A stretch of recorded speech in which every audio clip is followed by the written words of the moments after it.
How you doing, everybody? This is Wavy Thoughts and Talks. Uh, I basically do a series on my channel where I interview people with different disorders. The point is to humanize people afflicted with them and de-stigmatize the disorder as well. The best way to watch these interviews is from an unbiased, nonjudgmental point of view. What I'm trying to do is put myself in someone else's shoes, and I hope you can do the same too. So with that being said, introduce yourself and tell the people what you got going on. Hi, my name is Khadijah. I was diagnosed with bipolar disorder and PTSD. Nothing too crazy. Nothing too crazy. How long ago were you diagnosed with bipolar disorder? October of this past year. So it's been almost 6 months. Yeah. It's about half a year. What has it been like coming to the realization of it, or coming to terms with things, or the process of understanding what's going on with you? It wasn't too bad. I mean, I accepted it. I was just like, what can I possibly do about it except live with it and basically manage it and deal with it. So it wasn't anything too crazy for me. Would you say that beforehand that your experience was, it just kind of felt normal because that's who you were? That's who you are? It didn't feel normal to me. That's why I went and I got help. Okay. But I guess now with like therapy and stuff like that, I feel way better. Basically, it's way more manageable. Okay. What kind of therapy are you going through? Just like my therapist specializes in like behavior therapy and stuff like that. So okay. Things to help me cope. Cause I be getting upset. I be throwing tantrums. Behavioral therapy. Okay. Yeah. Okay. Are you saying is that working? Would you say that's working well for you right now, or no? It's working. I have a way better understanding of my emotions now, and how to cope with them, basically. So yeah. How would you? So we're going to try to destigmatize things here. A big stigma or a big misconception is that when someone just goes from point A to point B, or 0 to 60, whatever, in a millisecond, that they have bipolar disorder. Would you say that's true at all, or is that something that's just made up and it's really something else? I wouldn't say it's made up because it's different for everybody. But me personally, I'm mostly just easily irritated. That's like my biggest emotion is irritation. And the 0 to 100 thing is kind of just like we get triggered easily. Well, I get triggered easily with a lot of things and a lot of things that are said to me and done to me. And I express my emotions in a very intense way. I might not scream. I might, maybe, I don't know. But I'm definitely going to express my emotions. I want to be heard a lot. Like, my issue is that I feel like I'm not heard. So when I express myself, I'm pretty aggressive with it. Okay, so you got a chip on your shoulder. Basically. Yeah, you got a chip on your shoulder. You feel like you're not heard, so that you have to go extra hard to get your point across. Yeah.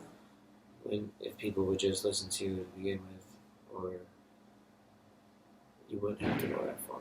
Basically. Okay. So how would you explain the emotional? Well, yes, it is defined by it. Well, okay. So bipolar disorder is a mood disorder. Sometimes people confuse it with borderline personality disorder because it has the same acronyms, the same letters. They're two totally different things. One is a personality disorder, one is a mood disorder. Bipolar disorder is a mood disorder, and it affects certain parts of the brain where I'm not a scientist. I'm not, all I know is it affects certain parts of the brain that either misfire or fire too much. And it's an up and down effect. But it is somewhat defined with emotional instability. But would you say, for your own personal experience, there's type 1 and type 2? Which one were you diagnosed with, if either?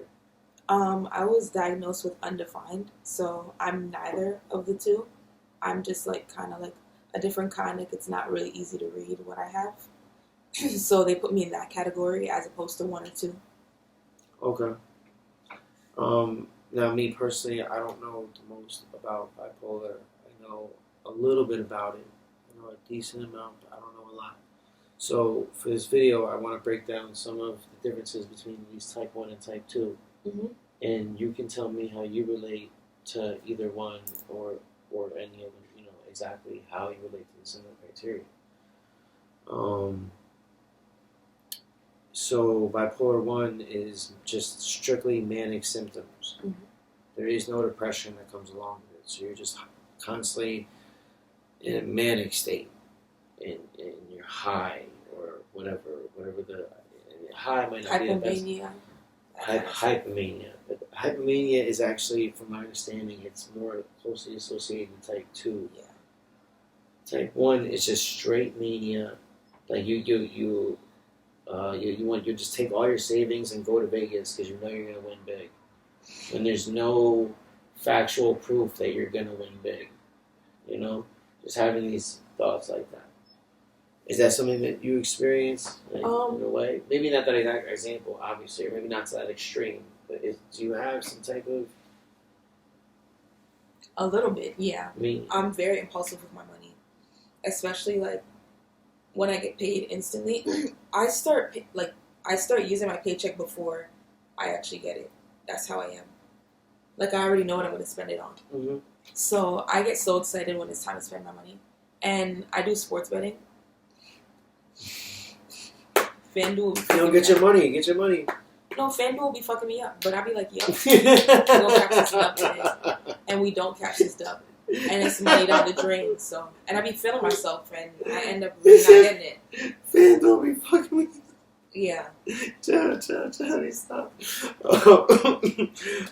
Okay. So you have an impulsivity towards spending money. Yeah. Okay, I can relate to that. I have ADHD. With ADHD, we have a lot of impulsivity. Yeah. There's not much thought. We see a cop car that is running and there's no cop in it. Our immediate thought is, let's get into it. Oh yeah, me too. GTA style. Yeah. But you don't actually do it. There's a certain thought. It's an intrusive thought. Yeah. But anyway, okay. So for type 1, apparently, it's a expansive, elevated mood / irritable / feeling irritable for 7 days or more, and for the majority of each day. Plus, you have to take into account the intensity of the mood as well. Mm-hmm. So that's how that's diagnosed. Now, these are, I guess, similar criteria. I don't think I have all of them, and I think you need 3 out of a certain 8 or 9. I don't think I have all of them, so I don't want everyone to I try to always be perfect with the DSM-5 and have everything, but so there's distractibility. You can't sit still, and you can't finish tasks. And this is, like I said, this is all type 1. Impulsivity, grandiosity, you have a flight of ideas, or ideas are flying in a nonsensical order. Agitation. Sleep issues, or either you sleep too much or you don't sleep enough at all. And rapid speech. I do not sleep, and I talk fast. I mean, honestly, I can relate to it. Yeah. But I'm not making it a thing of diagnosing yourself. So how do you relate to these symptoms, and how does it affect your life? I don't sleep at all. Like, remember I was telling you last night I only got 5 hours, and the night before, same thing. I don't know what it is. I just can't sleep. I didn't get much sleep last night either. I was up once you woke up, and I fell asleep right after you when we were talking. Yeah. I was up I didn't sleep that long at all. So same thing here. Yeah, I don't sleep a lot, so that's one thing I can relate to. I speak really fast at times, especially when I'm in a good mood, aka when I'm manic. Yeah. I'm very impulsive, and I don't know how long my manic episodes are. They can vary. That's why I'm undefined, because sometimes I feel like I'm manic for a while, 7 days, and then sometimes I feel like I'm manic for 3 days. I'm depressed for 2 weeks, something like that. So. Okay. Yeah. Okay. That. Okay. So that would bring me to type 2 then, because that's That actually sounds like what you're describing. But just one last thing for anyone watching, you have to rule out drug use or any other mental illness that may present similarly before you are diagnosed with this. So a part of the symptom criteria is making sure it's not drug use and checking to make sure it's not like something like borderline, which is they're often misdiagnosed with one or the other because they both kind of have emotional instability, but they're for totally different reasons. Someone with borderline's emotional instability is for a totally different reason than someone with bipolar disorder. So that's why they're two different classifications. But so all right, so type 2. Sounds like that's kind of like you were describing. But type 2, so it goes to like 4 days of hypomania, and then it's like what you were describing, hypomania, and then like 2 to 3 weeks of just depression. And I guess that depression would include losing passion for habits you love, sleeping a lot or too little, changes in appetite, and some type of suicidal ideation. What they said was suicidal thoughts. I said suicidal ideation. So it might not be 100% correct what I'm saying. I usually don't change it up, but I didn't get to exactly from the DSM-5. But this is something that people apparently experience from what I've researched. That sucks. I ain't gonna hold you. Some of this I can relate to. It sucks when you research certain things. I try to do a good job not applying things to myself. Yeah. But you can relate a little bit too much to some things. Yeah. You know? Thank God I have I can like not rationalize it, but I can reason and be like, okay, you know, don't go overboard, David. You know, that's why I look up why it's diagnosed, and then once I look up how and why it's diagnosed, I'm like, oh shit. But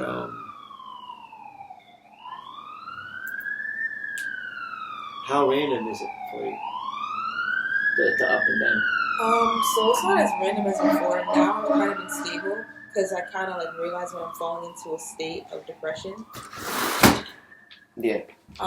So I basically I just start doing things that kind of like help me not feel depressed or not feel sad.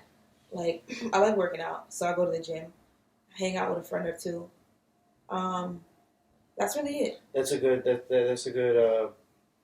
way to get over certain things, is going to the gym. Yeah. I've been slacking a little bit lately, but it not only is it makes you feel better about yourself, but it releases like chemicals in the brain. Yeah. Like actual dopamine that and it boosts confidence. Exactly. So like it's a good replacement for feeling bad about yourself or whatever, you know. Yeah. Well, the reason why I asked how random it is because, you know, bipolar is often confused with as if someone's mood just switched like that in a second, and it is on a spectrum, but it's usually defined by a lengthy period of time of feeling emotion. Yeah. With type 2, it would be the randomness of feeling like how many weeks of depression would you say you go through before you can get yourself out of it? This is a question I don't even have the answer for my therapist. I can't really tell. I guess because of lately, I've kind of been managing myself well. Something you have to fight through every day? Huh? Something you might have to just fight through every day? Yeah, basically. Or after a while, it doesn't feel like a fight. Because before I even knew I had bipolar disorder, I was, still working on myself.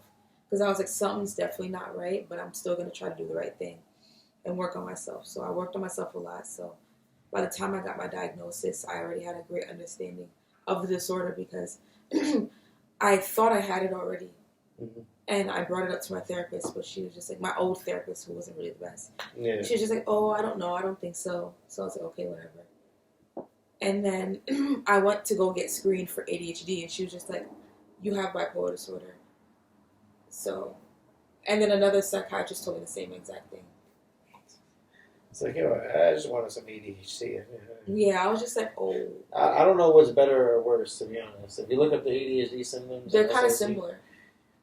It's easy to get them mixed up. They're often comorbid. Both disorders are often comorbid. So it's like a lot of times when you have ADHD, you possibly have bipolar as well. Oh yeah. Yeah, like or depression, or there's certain things that are usually comorbid with ADHD. It's not like you just only have that. Okay, so you also said you have PTSD. We don't have to get too deep into it. Mm-hmm. You don't have to say exactly what happened to you or what you went through. But how would you say PTSD affects your daily life? So I'm not gonna lie, I'm medicated for it right now. That's fine. So That's it doesn't bother me as much. It doesn't bother me at all, actually. But I would be chilling, and then next thing you know, I would start thinking of it, and then I would get really like angry in the moment, and kind of start reliving it and think and reimagine how I would redo the entire situation. Yeah. In a way to defend myself. So now that I'm on meds, I don't have that anymore. And then sometimes the flashbacks would get so real that I actually like felt like I was in the moment emotionally, almost physically. So I get like goosebumps on my skin and everything. My heart starts racing. I get angry and tense. So now that I'm medicated for it, I don't really have that anymore. So I'm chilling. Good. If you don't mind saying, what medication is it, in case anyone's watching and they want to have some type of, the medication they're on might not be working. So it's Prozolsin for PTSD, Abilify for bipolar. Okay. And do these medications, do you think they help you at all? Yeah, Abilify helps me, and definitely Prozolsin, like I just previously stated. Yeah. Abilify is really helpful. I think it makes you gain weight though. I've been gaining a little weight. Oh no. But, you gotta hit the gym harder, right? Yeah, definitely. But Abilify is really great. Sometimes I accidentally forget to take it, and I'm still chilling. Mm-hmm. So, yeah. Okay. All right. So, PTSD is a rough one because, the main word is trauma. Trauma affects you in a way where it can be just a random moment. It could be something you smell. It could be a sound. It could be something visual that you see. And it just brings you back to that moment where it was fight or flight, and it will bring you back to that moment. I'm not diagnosed with PTSD, but I've gone through some things in my life, and I can relate to when I hear people. I watch videos on YouTube of like war vets talking about how they can like catch a smell, and they feel like they're back in Vietnam or something, and I can somewhat relate to little things like that, just really bad. And I've also heard it said before, and so basically, me saying and all that, it's a random sporadic thing sometimes. Maybe it's like a panic attack or anxiety attack of some kind. You don't have to talk if you're good. Oh no, Gucci. I'm just vibing. Okay. I'm running off for 5 hours of sleep, y'all. 4 or 5 hours, so. Yeah. Excuse me, I look real drained right now. No, you good. Yeah, no. So it can be random flashbacks that come up out of nowhere, and it also will affect your day-to-day thinking because it's something that could be so traumatic that it's on your mind every day. It never leaves you. At least once a day, you have that thought in your head of that one situation that happened to you. Yeah. And so it becomes a part of you almost in a way.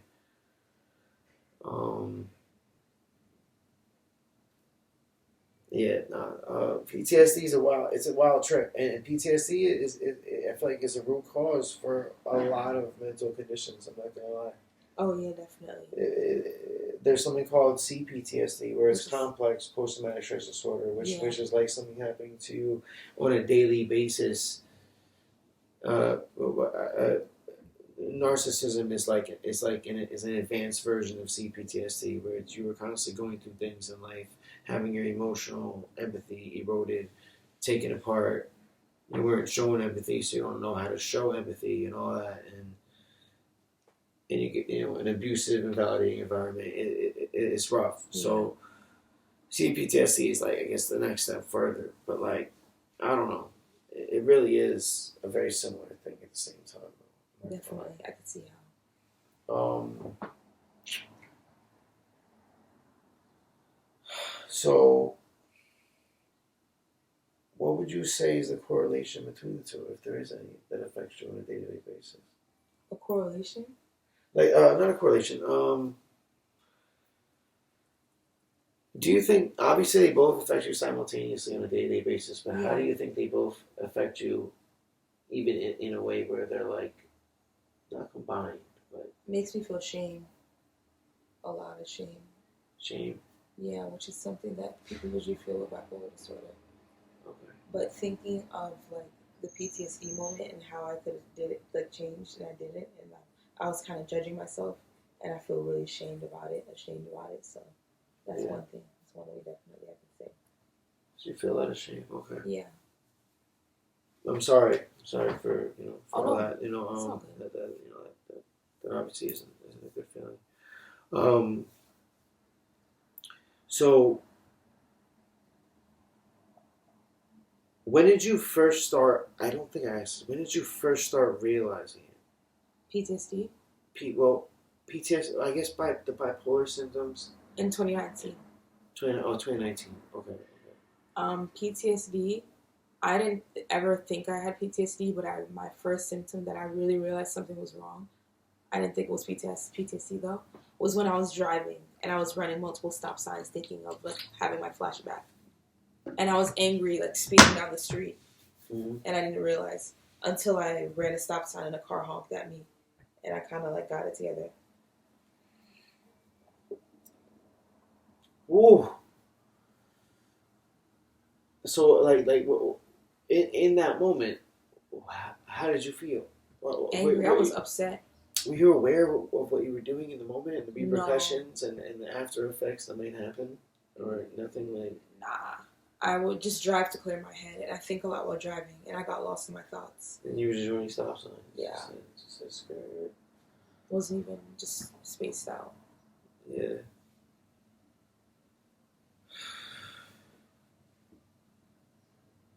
I try so hard to put myself, and that's why I ask so many, questions from different type of angles, because I try so hard to put myself in someone else's mind. It's like it's just a thing of mine. But I can't ever imagine me just running random stop signs. I mean, I would have to be extremely upset. There's the only way I could see myself upset and not caring about whether I'm living or dying in this moment. I hold a lot of anger in myself, so I didn't even realize what I was doing. When I realized, I was like, oh snap, what the fuck? Like when you drive, you get lost in your thoughts a lot. But I got lost in my bad thoughts. I used to drive for a living. I used to drive 12 hours a day delivering shit in a truck. So I know when you drive, Sometimes you space out. Yeah. And this time I spaced out while thinking of something traumatic, so the emotions took over me. And I kind of didn't have I didn't understand what I was doing or what was going on. So in that moment, you didn't realize you weren't. I was there, but I wasn't there. You weren't consciously aware of what's going on. Yeah. See, that's so. Then, what would be what triggered you in that moment to? I was just thinking. You can't remember what you were thinking about. What might have put you in that? That's a very dissociative state. Yeah. So I want to know what might have possibly put you in a dissociative state. I was thinking of my traumatic experiences randomly out of nowhere. They just came into my head, and I just started thinking of them, and I started feeding into them, and I started giving the entire thought, energy, and everything, and I kind of just lost it. Oh fuck. Yeah, that's what I was trying to say earlier. Is when you go through enough trauma, it can just randomly come up. And it is not something that anyone can, as long as you have a memory, unless you're suffering from dementia, which probably would still happen, but as long as you still have a memory, you will always have trauma, as long as it's been placed upon you in any way, shape, or form, or you're going through any situation that was life-changing. So, Yeah. Okay, so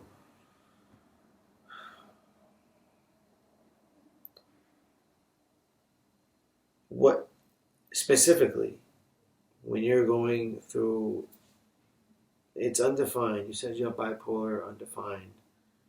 It's actually something a term I've heard before, or else I would have been like, huh? Yeah. Um, when do you do experience the depressive states? Yeah. What is it like for you in those moments? What exactly does it feel like? Is there a lack of motivation to get out of bed? It's a lack of everything. A lack of motivation to get out of bed. A lack to just to be productive. Just the first step to doing anything is getting out of your bed. And when you don't want to get out of your bed, you can't complete anything. And I didn't even force myself. I didn't have the energy to want to get out of bed. So I really just laid around for a lot of time. That's what I do. I lay around for a lot of time. But that's why you kind of have to have, you kind of just got to realize when you're falling into that state again. But it gets to a point, it takes a lot of practice in knowing yourself and learning and understanding to get to a point where you can realize when you're falling back into that state and you can pull yourself up out of it quickly. Then when you drown in it, it's way harder. So, yeah. Yeah, no, I go through my episodes. Trust me. There's I'll go a day as long as I'm off work. I'll go a day not moving, and I justify it by saying, oh, because I worked so much previously the past however many days or how many hours. But like realistically, Mm-hmm. I shouldn't be sitting in my bed for 2 days straight. Yeah. So it's rough to find the motivation to do it. Like I don't have. I don't even. The best thing I can say to people who have depressive episodes is, first of all, you have to be extremely self-aware of it. You have to realize in the moment, bro, you know you're not getting out of bed because you're depressed. But simultaneously, not putting yourself down and discouraging yourself for that. It's like, all right, you have to realize, all right, I can't, I'm not getting out of bed right now. Mm-hmm. I'm not doing anything. I'm not cleaning up all this. But not having an anxiety attack or an anxiety-induced feeling or a negative intrusive thought that comes along with it. Just realize that, okay, I'm going through one of those moves at this moment. Let me try my best to stay monotone. Monotone is, when you're speaking, it's monotone. But the best way I can describe it from my brain, how I do it, is like I monotone my brain. And it's like, okay, these are the facts. This is this, this is this, this is this, this is this. This is the truth about yourself. This is the false. This is the truth about this shit over here. I add everything up. I make my opinion. And it's very analytical. But I suffer from depression. So I have to realize, I can realize that in the moment, oh, bro, you're going through one of those moments. You're going through one of those, you literally, but I can't get out of bed. Mm-hmm. I can't do anything. It's 4 o'clock in the afternoon and I still haven't eaten breakfast. Like. I'm the same exact way. Yeah. It's 4 in the afternoon and I still haven't eaten breakfast yet. But I probably smoked a cigarette or fucking smoked a joint or some shit, but I didn't fucking eat nothing yet. And literally, you see me, this is my studio apartment. I don't have a mansion to walk around and jog in and do all this other stuff in this huge property, so I am kind of just stuck in a little box in a way. I mean, it ain't that bad in the farm apartment, but I'm not doing any jogging. I'm not doing any laps in this bitch. So I'm basically kind of stuck just sitting on the couch or sitting on the bed, laying on the bed, and not being able to get up. Yeah. So I can relate to that so much, and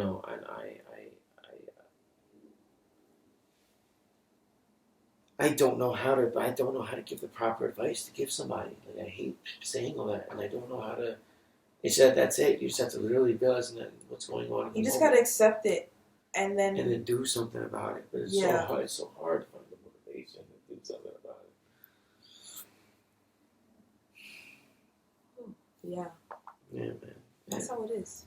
It's not the worst. It's something you can work with. Okay, so do you feel like you experience mania? Well, you said yes. Right? Oh yeah, definitely. How does I get a little delusional. Yeah. Okay. Fantastical thoughts. Yeah. How does it affect you? I don't think it affects me, really. It just comes off as confident. It's something you're able to... Oh, okay. Okay, so that's just like a little grandiosity there. Yeah. Alright, so how does the mania affect you specifically? So I start just committing to things that I can't commit to. And, like, I just start acting certain ways. Like, super, I don't know how to explain it. But, like, when I'm not manic anymore, I start regretting it. So I'm just like, oh, I don't know. Why would I say that? Why would I do that? Why would I commit to that? So it's two states of mind. Yeah. At different time periods. Yeah. So one way you feel this way, and then you feel shameful about it afterwards. Basically, because you acted a certain way and you regret it. Yeah. But you know that you're going to go back to acting that way again eventually. Eventually, yeah. So what would be your advice to anyone to mediate that, slow it down, and not so much stop it entirely? There's no... from my understanding, there's no cure for bipolar disorder. Yeah. So you can't tell someone how to stop the cycle. But what advice would you give somebody from your own experience on how to deal with the cycle? Just be cautious with what you say and how you say it, and don't judge yourself at the same time. You're learning. You're still trying to figure yourself out. Give yourself some grace and compassion. Yeah, that's really all I could say. Okay. What advice would you give someone who has a daughter, a mother, a boyfriend, a girlfriend, a husband, a wife, a sister, a brother with bipolar disorder? What advice would you give them to help them understand that their loved one's perspective, give them a better clear understanding of their loved one's perspective? It's really not easy, but it's something that's really doable and something that you can work with when you have a strong support system. So don't judge and don't let the misconceptions really get to your head, because bipolar disorder people aren't people who are irrational and are just, flip-floppy, hot and cold people. It's really more so kind of just like, a mental battle with ourselves, a constant battle with ourselves, and trying to fight through things. We're not fighting you, we're fighting ourselves most importantly. So not to take it personally. And, like I said, don't let the misconceptions get to your head and fool you. Just try to have some compassion. And grace. And grace, But just, don't... my advice to anybody, just never be taken advantage of. Yeah. Doesn't matter. I cut that out a long time ago, trying to give someone my all, knowing that it's not being reciprocated, and it's just being taken advantage of, and I'm just being... I gave that up a while ago. I wish I still had that part of me, though, but I don't. Yeah. Just as long as you're not getting yourself taken advantage of. I'm not saying that people with bipolar disorder are evil or anything like that. I'm just saying, with anybody, when you love somebody or you know someone that has a mental health disorder, depending what it is, sometimes it's just like watching someone set themselves on fire over and over again, and they're yelling at you to get some water. But there's you're in the Sahara, you just pour gasoline and imagine yourself in the Sahara, there's nothing I could do for you, and that's how it feels. And I've experienced my own version of that in my own way, mm-hmm. not of me being the one setting myself on fire. So, okay, damn, I told my phone. What's your ethnicity? What's your background? I'm Jamaican. Oh, Wagwan. Medea. Wagwan Yao. I can't do it. Wagwan Bergeron. Only thing I can say that passes and people would tell me oh, that was actually pretty good is Wagwan Bergeron. That sounds good. Wagwan Bergeron. Just Wagwan Bergeron. Just really quick. I just try to do it as fast as I can. So nobody can realize, so they can catch you. Yeah, nobody would. So that I'm not really Jamaican because obviously they couldn't tell by looking at me. There are white Jamaicans. There are. I'm dead ass. I've seen videos. Let me stop. I've seen videos on YouTube of white Jamaicans just talking, and I'm just sitting there and I'm like, "Yo, bro, you sound out of many one people. You sound like you from Mount Vernon, Mm-hmm. Okay, so all right. So this is even so in the Jamaican culture. Do you think mental health is a big thing or no? No. No. They're gonna call you soft and weak a lot of the times. So, guys, girls, just anyone. Yeah, anyone. You gotta Your be mother, your strong. You father. can't show your emotions like that, or else they're gonna see you as delicate. There's nothing wrong with being delicate, by the way. I'd rather be sensitive than insensitive. I always say. I try to tell people it takes a different type of strength to show emotion. It does. It You says a know? lot about you as a person. Yeah. Like, you know, it's hard for me to be vulnerable with some of this stuff, but I do it to try to help other people be vulnerable as well. But I've grown up in Mount Vernon. Where we live in Mount Vernon, it's a very Caribbean city. I mean, it's a city in New York.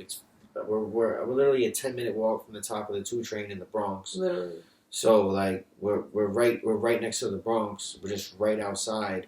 But Mount Vernon in particular, and even the northern part of the Bronx, is mainly Caribbean, like Jamaican, Haitian. So I always wondered, like, what is the mental health like?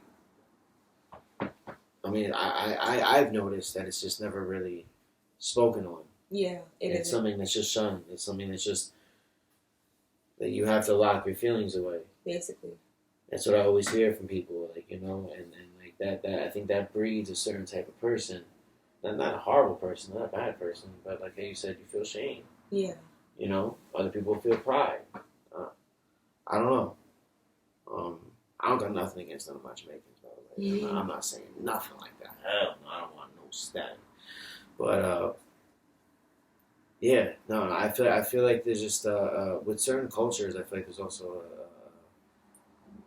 like in China, like the way they treat their women is crazy. Like I don't know. Let me not get into all that. Yeah. But I don't know. I was just wondering if you thought that it's very overlooked. It's very overlooked.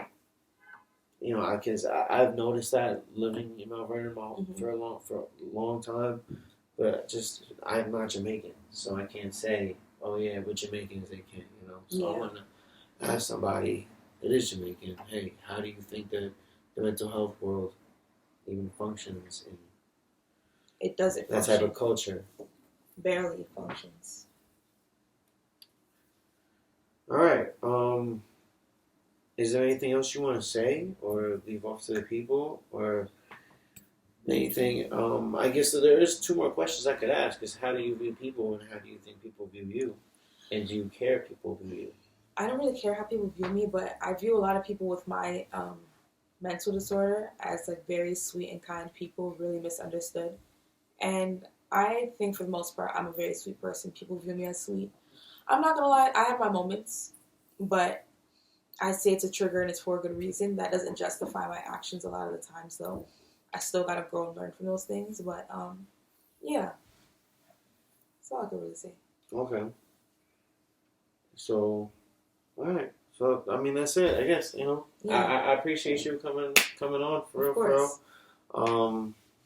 I'll tag all your social media and everything if you want me to. Yeah, I only have like Instagram really. Alright, so I'll tag Instagram and yeah, everybody, you know, leave some positive comments for her, man. If anyone's got any advice on dealing with PTSD or bipolar, leave it in the comments. Maybe, you know, she'll check it out. Yeah. Or I'll send it to her. And yeah, this whole thing is just meant for positivity and mutual understanding and growth. So I hope we accomplished that mission today. Yes. Thank you. No problem. Appreciate you. Appreciate you.